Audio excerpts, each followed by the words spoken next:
সরকারের কি পরিকল্পনা রয়েছে, বিশেষ করে তিনটা বিষয়ে: এক, মিডিয়া; দুই, অ্যাডমিনিস্ট্রেশন; এবং তিন, মিলিটারি।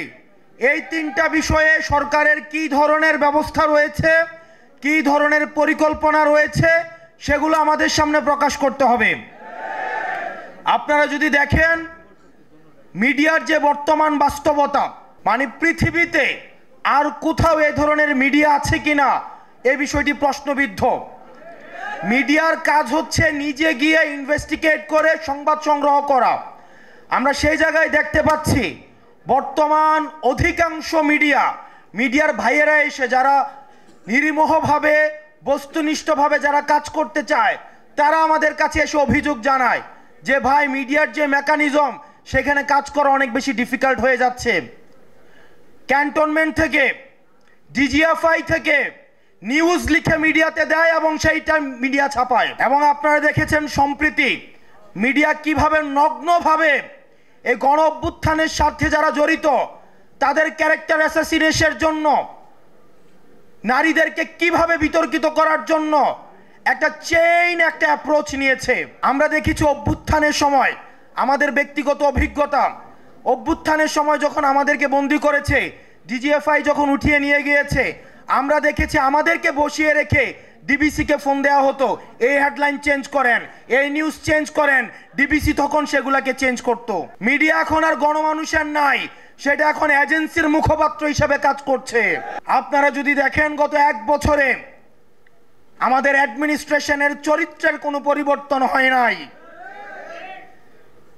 বিগত সময় নির্বাচনের কথা যদি আমরা মনে করি, ওসিকে নির্দিষ্ট সংখ্যক অর্থ দিয়ে কিনে ফেলা হতো, ইউনুকে সাক্ষী রেখে দিনের ভোট রাতে করা হয়েছে, মরা মানুষ কবরস্থান থেকে এসে ভোট দিয়ে গিয়েছে। প্রশাসন এর দায়ভার এড়াতে পারে না। আমরা দেখলাম 5ই আগস্টের পরে বঞ্চিত নামের এক ধরনের গোষ্ঠী এই অ্যাডমিনিস্ট্রেশনকে কবজা করেছে। আমরা কিন্তু দেখি নাই গত 15 বছর কোনো অ্যাডমিনিস্ট্রেটিভ অফিসার, কোনো সচিব, কোনো ডিসি, কোনো এসপি তিনি পদত্যাগ করতে চেয়েছেন হাসিনার বিরুদ্ধে গিয়ে। আর কোনো প্রশাসন যেন হাসিনার সেবাদাস হিসেবে জনগণের বিপক্ষে গিয়ে ব্যালট যুদ্ধে ব্যালটকে বুলেটের সামনে রেখে জনগণের বিপক্ষে কাজে না লাগাতে পারে। এজেন্সিগুলো মিডিয়াকে নিয়ন্ত্রণ করে, এজেন্সিগুলো হচ্ছে ব্যুরোক্র্যাটদেরকে নিয়ন্ত্রণ করে। সেজন্য ডিজিএফআই নামে যে সংগঠনটি রয়েছে সেটির বিরুদ্ধে যথাযথ ব্যবস্থা নিতে হবে। পৃথিবীতে আর কোনো অর্গানাইজেশন নেই। আপনি যদি সিআইএ এর কর্মকাণ্ড দেখেন, তারা ইন্টারনাল এই ডোমেস্টিক পলিটিক্স নিয়ে তারা কখনোই, আপনি দেখবেন ডিজিএফআই বিদেশে বাংলাদেশ নিয়ে কি ষড়যন্ত্র হচ্ছে সেটি নিয়ে কোনো তথ্য নেই। তারা একটা রাজনৈতিক দলের সাথে আরেকটা রাজনৈতিক দলের, একটা রাজনৈতিক নেতার সাথে আরেকটা রাজনৈতিক দলকে কিভাবে মুখোমুখি দাঁড় করিয়ে দেওয়া যায় সেটি নিয়ে তারা দিনরাত হচ্ছে ব্যস্ত থাকে। ডিজিএফআই এর কিন্তু অর্থ কখনো হিসাব করা হয় না।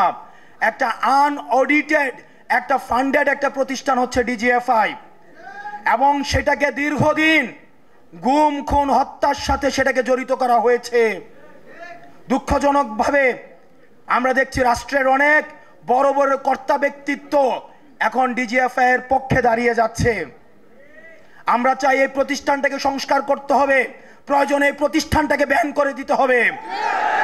ব্যান করে দিয়ে এই মিলিটারি অর্গানাইজেশনকে বাংলাদেশপন্থী হিসাবে গড়ে তুলতে হবে। কোনো দলপন্থী করার কোনো প্রয়োজন নাই।